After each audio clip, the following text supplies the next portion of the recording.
جب سے corona virus نے پوری دنیا میں کاروباری زندگی میں خلل ڈالا ہے، تب سے انٹرنیٹ کام، تفریح اور سیاسی مہم کو جاری رکھنے کا سبب بن گیا ہے۔ یہ مکمل طور پر غیر معمولی صورتحال ہے۔ ایسے میں جب کیمپینز اپنے منتظمین اور رضاکاروں کو لوگوں کے دروازوں پر بھیجنے سے قاصر ہو گئیں تو انہیں اپنا کام کرنے کے لیے تخلیقی ہونا پڑا۔ سوشل میڈیا پر جو بائیڈن سوشل میڈیا پر اثر و رسوخ رکھنے والے انفلوئنسرز اور سیلیبریٹیز سے براہ راست گفتگو کے لیے انسٹاگرام کا استعمال کرتے رہے ہیں۔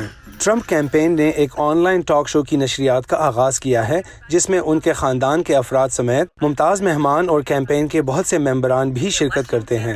ایک بار آپ سوشل میڈیا پر آ جائیں تو وہاں اشتہارات بھی ہوتے ہیں۔ یہ ہے ممکنہ ووٹرز تک پہنچنے کے لیے کیمپینز کا ایک اور طریقہ۔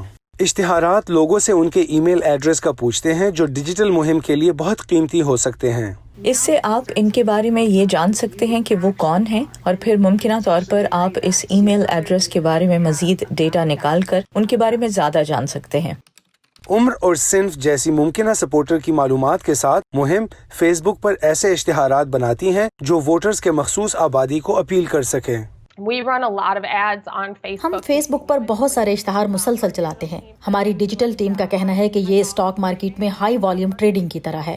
جو اشتہار زیادہ دیکھے جاتے ہیں ہم ان میں سے کئی اکٹھے چلاتے ہیں، ہم ان پر زیادہ پیسہ لگاتے ہیں اور ان کو آگے بڑھاتے ہیں، اور جو اشتہار زیادہ اچھی کارکردگی نہ دکھائے ہم اسے پلیٹ فارم سے ہٹا دیتے ہیں۔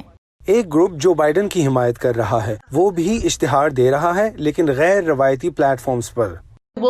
ہم ہلو اور راکو جیسے اسٹریمنگ ایپس پر ووٹرز تک پہنچتے ہیں، اور ہم ایکس باکس جیسے ڈیوائسز کے ذریعے بھی ووٹرز تک پہنچتے ہیں۔